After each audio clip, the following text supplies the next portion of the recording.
Hey everybody, HomeSliceHenry here, and in today's video we are taking a look at another meme team in the Ultra League. In today's meme team we are taking a look at a timeout team. So a timeout team is basically a team constructed with the goal of not trying to win normally, but winning due to a timeout. And these battles were submitted by a fellow content creator, Galactic Bolton. He has a YouTube channel, I'll link it in the description, definitely check it out. He's an incredibly underrated trainer. And so for the team, he has Umbreon on the lead, XL'd, and then he has Snarl Suicune as his save swap with Bubble Beam to help stall out matches, and Blissey as his closer, and he goes on an incredible run with this team. I will warn, the matches with this team are very slow, so I've sped the battles up even more than usual. Picking up an okay lead here, we have Umbreon into a Swampert. As you can see, the battles are actually at 200% speed instead of the normal 175%, because these battles take a while. They do, because the goal is to time out, and that means every match is at a minimum, I believe, 5 minutes. So they take a while. As you can see, Umbreon is incredibly tanky when XL'd, so it can really absorb a lot of damage. And once he does decide to switch into the Suicune, as he does get a shield, which is fantastic, Suicune is going to do very well at stalling out the clock. Hydro Cannon comes through, and the opponent actually does make a switch, so he is going to fire off his Foul Play onto the Togekiss and then bail into Suicune.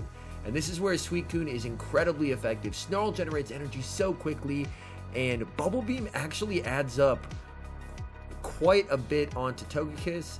And as you can see here, his goal now is just to shield that Ancient Power and basically just to keep debuffing and keep lowering that charm damage. Lands the debuff again. Now it's 2 stages debuff. He overfarms, and ooh, tough decision to make here. He is actually going to let this go. He lives the Ancient Power because it's so debuffed, and he Hydro Pumps and takes out the Togekiss. And by lowering the attack so much, this match is already quite long, and the Registeel comes out, big Bubble Beam again. Registeel, you don't get to do damage, and now bails into Blissey. Swampert comes out, and as you can see, this Blissey is actually running Zen Headbutt. And the reason being is this is his equivalent of a fighting counter, since unfortunately, Umbreon does not do particularly well against fighters. Building up some extra energy, and as you can see, Blissey is so incredibly tanky. Like, Swampert is spamming out move after move after move, but Blissey just doesn't care. It's genuinely astounding. But if you noticed, he's done a really good job of keeping all 3 of his Pokemon left alive. So he does actually have all 3 left alive here, which is fantastic. Registeel comes out, just trying to get to a move, and the timer comes up. So all he has to do is, even though this Registeel has way more health than him, he has 3 Pokemon to Registeel's 2. So all he has to do is throw his charge move here, it lands, the timer's up, and he gets the win because he has 3 Pokemon left alive to the opponent's 2. So it's a very different strategy than what most people expect, but it's a very, very cool strategy. Picking up honestly, a lead that you really like to see here in Umbreon, with your Umbreon, that is, and that is an Articuno. Articuno, of course, is going to be debuffing, which helps his end strategy of timing out the opponent. Going for another Foul Play. The first one did get the shield, and second one, now that it is debuffed, is of course going to land. Umbreon is going to be able to absorb a ton of damage because Icy Winds really don't do a lot, and he is able to sneak a Snarl through, which is really, really nice. Building up here, and he's actually going to bank the energy, reset his debuff, and come in with Suicune. Suicune, of course, does resist the Icy Wind, so even though it does lower the attack, it does basically nothing in terms of damage. Going for the Hydro Pump, going for the kill shot here. Does it land? Oh, it does. It doesn't quite take it out because of that debuff, and Articuno is going to be able to get off another Icy Wind. And they do bail into the Giratina, which makes quite a bit of sense. Snarl, of course, is hitting for super effective, but now the opponent, oh no, the opponent thought they were running double nuke, but since he has Bubble Beams, he is going to be able to stall this match an incredible amount, and he has a nice amount of energy stored up on his Umbreon in the back. So if he so desires, once this gets very, very low, he can switch the Umbreon back in. And he actually decides to go into Blissey here, so he's going for maximum stall. He doesn't want to have his Umbreon switch locked and potentially lose a Pokemon. Swampert comes in, but he has 2 shields and Blissey, and as we've established, Blissey is shields 4, like 3, 4, 5, and 6. It is so incredibly tanky. He is going to start shielding here, shields up the Hydro Cannon, wanting to preserve health on the Blissey. And as you can see, he is running the beam. So will we see a beam? Oh, big beam here. Let's go. Hyper beam. Oh, let's go. Massive hyper beam there. Blissey can survive any charge move from Swampert at this health. Look at that. Does absolutely nothing. Giratina comes out, and now he can go for the kill shot with Umbreon. He has all that loaded energy, so he's going to be able to absolutely punish this Giratina. Unfortunately, Giratina does have a move, and it lives! Oh, XL Umbreon is so tanky. That is going to get it low, and it's a timeout. It goes to remaining health, and he's able to take the win. My goodness, what a close game. All right, picking up a pretty solid lead in Cresselia, and Cresselia, since it does have a debuff chance, of course, helps the end goal of timing out. And as well with Cresselia, it's just absolutely incredible bulk. And that's one nice thing about Umbreon is not only is it bulky, but it is quite spammy as well. And charge moves do occupy quite a bit of the clock as well. Foul play comes through, and he is making some nice progress here. The opponent goes into Lapras. So over farming a bit on the Umbreon, probably looking to get some chip damage here, which they're able to do. And unfortunately, the Lapras does get to a move. He is going to let it go. It's the Ice Beam, which does absolutely nothing to XL Umbreon. Oh my goodness. It's so tanky. And here, he is actually going to bail into the Suicune. Unfortunately, this is a rough matchup for Suicune to actually win, just because Suicune is stuck in a rough spot. Although the opponent actually switches out, and it looks like they do have Grass Knot, so now it's just Debuff City. Let's see if we can get a shield. Unfortunately, cannot get a shield, but going back to back on these Bubble Beams, which is huge. Is going to have to eat a move, but Suicune is quite tanky, and it's now double debuffed, so Grass Knot barely does anything. You love to see it. And throwing right before they do get to another Grass Knot, and we'll see if it does pressure a shield. It does not, so the opponent chooses to go down, and he still has 3 Pokemon to his opponent's 2, and there's a fighter in the back, but it's a faux fighter in Obstagoon. So this is going to be very rough for this team, because this is the one fighter that Zen Headbutt cannot help out against. Straight debuff, of course, and now the goal is, can he maneuver himself into a situation where he can force a timeout?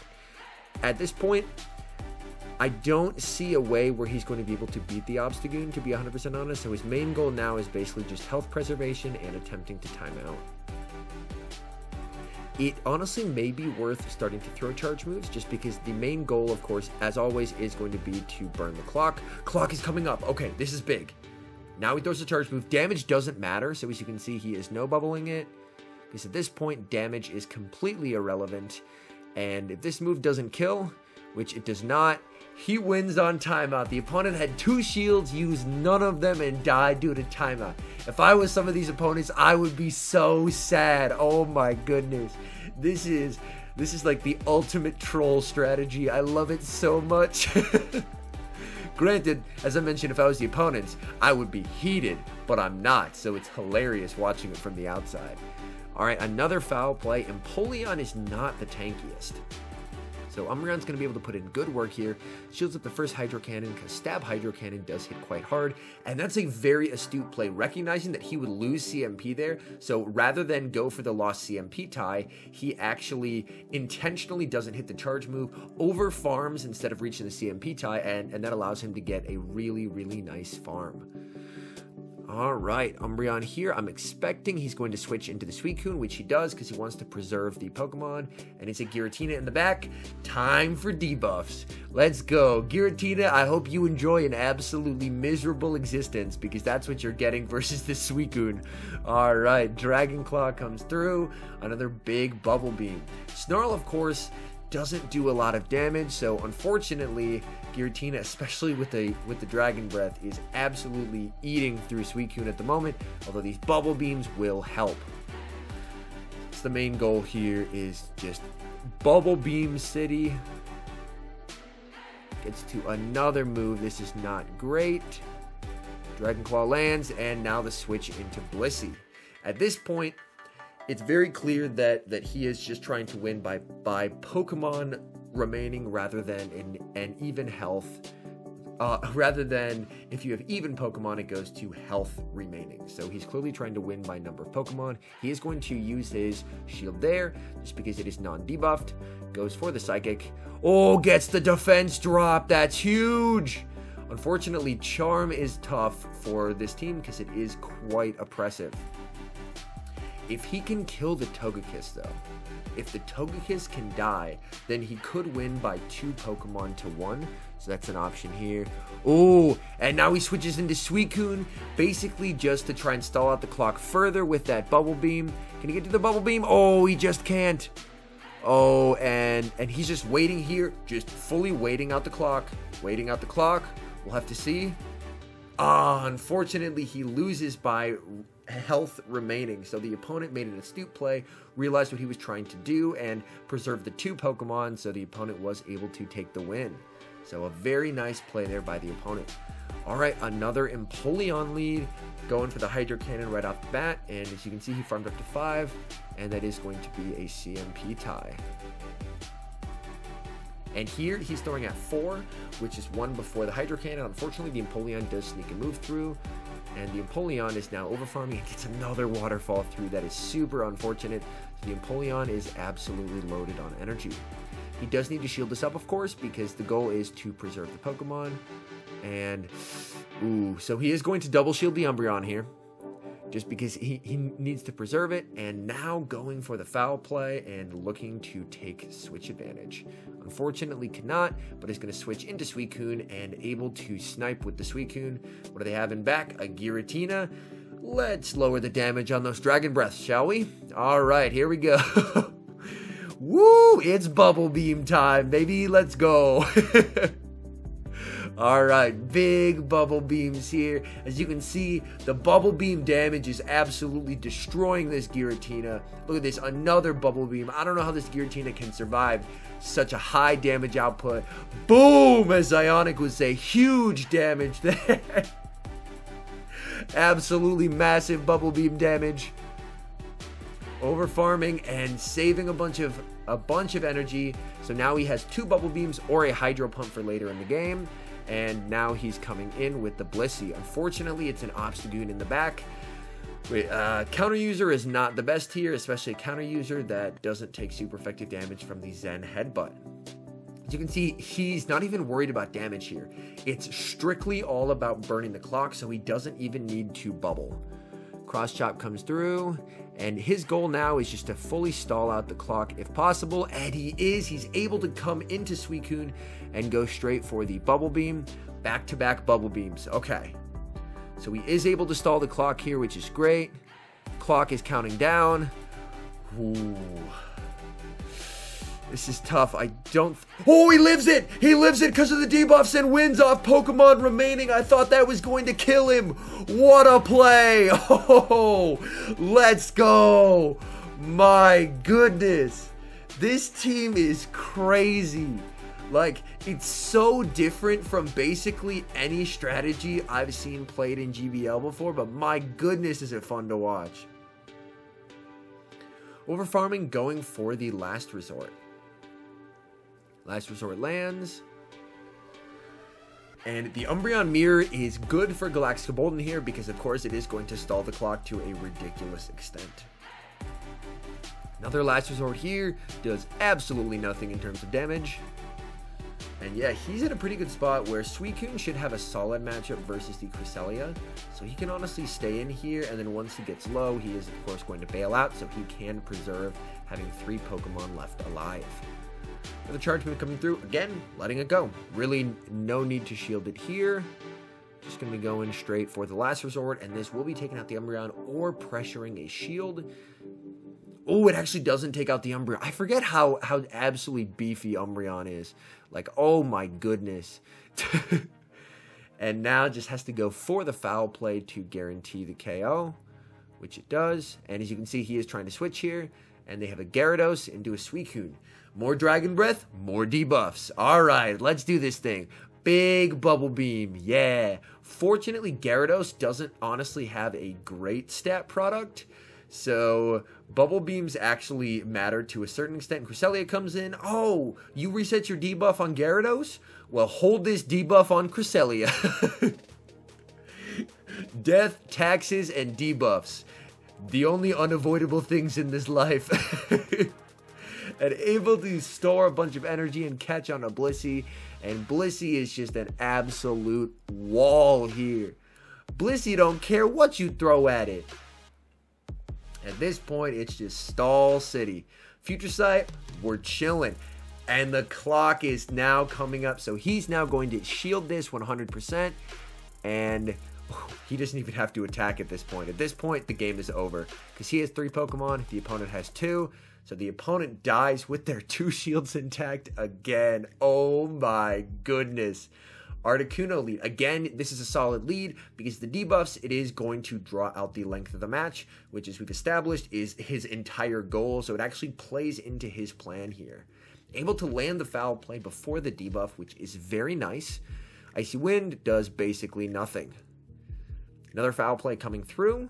And my guess is we will see a no shield here, which makes quite a bit of sense because if they were going to shield, they were going to shield the one that would do the most damage. Icy Wind, again, over farming there, and very nice fast move denial to prevent an extra Ice Shard through, and as you can see, ooh, it's debuffed, so I don't think another one kills, but it is going to get very close here. Again, nice overfarm. Unfortunately, Ice Shard does go through, so I'm expecting we're going to see the foul play and then a switch. Oh, it actually goes down. That is really, really unfortunate here. That is not something that you want to see. Now he only has 2 Pokemon left alive. Suicune does come in. Unfortunately, has to take a debuff, but it's a muck. This is not the worst matchup in the world for Suicune. And we're going to start by lowering that attack a couple times, shall we? Shielding it up because his goal is to shield this one up because it's going to do more than the future ones after he does lower that attack some more. All right. A big debuff there. Let's debuff him again. Why not, right? You know, when in doubt, you can never debuff him too much. I'll be honest. And at this point, let's see how much the Sludge Wave does. Oh, it does absolutely nothing. That is hilarious. And now attempting to go for the Hydro Pump. Attempting to do some big damage here. Alright, big Hydro Pump. It is 1 times debuff. Let's see it land. Ooh, that does a solid amount of damage. Unfortunately, does lose CMP. Needs to shield this up because at this point, he does need to win by Pokemon left alive. And so he's going to want to try and get a 2-1 victory here. Able to farm it down, and now he can debuff onto the Swampert, switch into Blissey, and this game is over. Oh, no. Oh, no. Somebody come get you, man. As you can see there, the debuffs do a phenomenal job of stalling out the clock, and he's able to get the win and pick up a 4-1 set. So an incredibly, incredibly cool team. A really unique strategy, not really one that I've seen implemented before, but my goodness, timeout team, absolutely incredible and so much fun to watch. Anyways, thank you guys so much for watching. If you're enjoying the content, make sure to leave a like and subscribe to the channel if you haven't. And a huge thank you to our members here on YouTube. The support you guys provide is absolutely incredible. So thank you guys oh so very much. And until next time, I've been HomeSliceHenry.